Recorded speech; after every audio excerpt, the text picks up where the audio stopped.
Good morning. My name is Ralf Friedrichs. I'm an addiction recovery coach, a life coach, an author, and the host of this show, to Take Your Life Back Today radio show. You can see a video version of this if you go to YouTube under Take Your Life Back Today show. As most of my fans, friends, and social media followers know, I am all about declaring war on alcohol and drugs. Our country, matter of fact, the world is battling this terrible epidemic daily. Please don't become part of statistics of death due to alcohol and drugs. Each of you watching this probably knows someone somewhere that either overdosed, someone killed by a drunk driver, or someone that has killed someone driving drunk. Maybe we know someone on a smaller scale that was arrested for DWI or arrested for dealing drugs. I'm here early this morning at 1:30 in the morning to remind all to be responsible, to be smart, and to be careful. Please listen to my advice on 9 tips for safe and sober holidays as the holidays are coming ahead. How to plan for a safe holiday. When you are in recovery, no holiday challenges your sobriety quite like the 4th of July and New Year's Eve. Those struggles are real and the temptations are plenty. However, there are ways to resist them. In this video, we will give you tips to help you stay sober through the end of the year and to start the new year alive. Number 1 is to find a sober buddy. Don't shoulder the burden all alone. It's easier to combat temptation when you've got someone there fighting alongside with you each and every step of the way. Ask a close friend or family member if they wouldn't mind being sober with you this year. Not only will you feel less alone in your struggle, but your companion will also hold you accountable throughout the evening. Friends, let's go to number 2. Just know where you're going. While in the past years you may have aimlessly hoped, or I should say hopped from party to party, you should avoid doing that this year. Instead, you need to plan out what you'll be doing on any major holiday or at all and stick to the plan. Otherwise, you could wind up somewhere you didn't want to be doing something you didn't want to do. If you're not sure what to plan, here today on my show are some ideas. You want to see a movie, attend a concert, go ice skating, see fireworks. More ideas, check your local event calendars for sober events. Number 3, remind yourself you're not missing anything. No matter what popular culture tells you, New Year's Eve or any other major holiday isn't all about drinking and going off the deep end.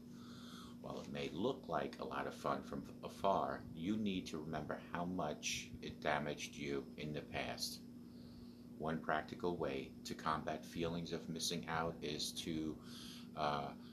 by maybe finding an object to remind yourself of your past life as an addict. It could be a photograph of what you used to look like, or a letter you received from a concerned friend or a relative. Whatever it is, carry it with you and pull it out when you feel tempted to give in. Number 4, don't put too much pressure on yourself. That is the worst thing you should be doing. Don't approach New Year's Eve with a posture of fear. If you do, you only set yourself up for failure. There is a chance you will slip up and give into temptation. But you can't let that possibility of happening paralyze you and take away your joy. Be prepared to forgive yourself if you do fail. The worst thing you could do is to let one slip up lead to a complete relapse. Remember, the recovery is just as much about rebounding from setbacks as it is about avoiding them in the first place. As long as you approach every challenge confidently, knowing that you can overcome any failure, you'll be fine. That I promise you. Number 5, prepare for difficult situations. Prepare for difficult situations. If you are going to a party where there be alcohol, then you should be preparing for when things get tough. Know how you will respond if someone asks you if you want a drink. Practice your response in the days leading up to the event so you'll be completely ready. You should also have an escape plan in case the party begins to overwhelm you. It's a good idea to make these preparations with a trusted friend who will bail you out if they see you struggling. By preparing for problematic situations in advance, you will make the evening a lot less stressful of yourself. And most importantly, you will stay sober. Number 6, attend a support group. Many support groups meet on New Year's Eve, Christmas Eve, 4th of July, even some meet at midnight. Although it may not sound like the most fun way to spend the holiday, you can't go wrong attending one of these groups to combat temptation. Besides, many of these meetings are quite enjoyable. They provide a laid-back atmosphere for people with similar struggles to come together and enjoy ringing in the New Year or any other major holiday in a healthy, safe way. Number 7, give your sobriety a purpose. Recovering from an addiction can feel like a burdensome process, especially on New Year's Eve or a major holiday, but it doesn't have to be that way.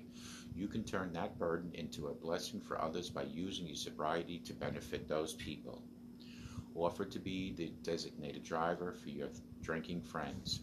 You'll be a lot less likely to drink when you know that your friends are counting on you, my friend, to stay sober. Just make sure that you're capable of keeping that promise before you make it. You need to stay sober. You could also offer to watch your friends' children or their pets while they're out partying. Knowing you're performing a valuable service while sober will help you feel better about not drinking. And that's how I go through my rehab for all these years. My own rehab, not a professional. But number 8 is to be healthy over the holidays. Don't let the holidays get the best of you by wrecking your diet and stressing you out. Instead, be sure to eat well and get enough sleep in the weeks leading up to New Year's Eve. This way, once the big day gets here, you will feel good about yourself and be less likely to turn to your old addiction to make yourself feel better. Number 9, last but not least, my friends, is reward yourself on either New Year's Eve or any other holiday. Incentivize yourself to stay sober by creating a reward that you'll get to enjoy on a major holiday, including New Year's Eve. This reward could be a fun activity for a favorite snack. Tell a friend or a family member about how you'd like to reward yourself and ask them only to let you have the reward if you stay sober. They will then be able to hold you accountable and ensure that you'll just receive the award if you genuinely earned that reward. My friends, staying sober on any major holiday or New Year's Eve is a lot easier when you're not alone. Start today being a sober person. You can call me at any time at 844-405-HELP because together you and I want to stay sober and we can help each other take our lives back. Be good to yourselves and always be good to each other. And remember, a simple smile to a total stranger can help that stranger for the rest of their life, and it can help you in your own life. May God bless each and every one of you, and remember, staying sober is the most important thing in recovery, and how you achieve it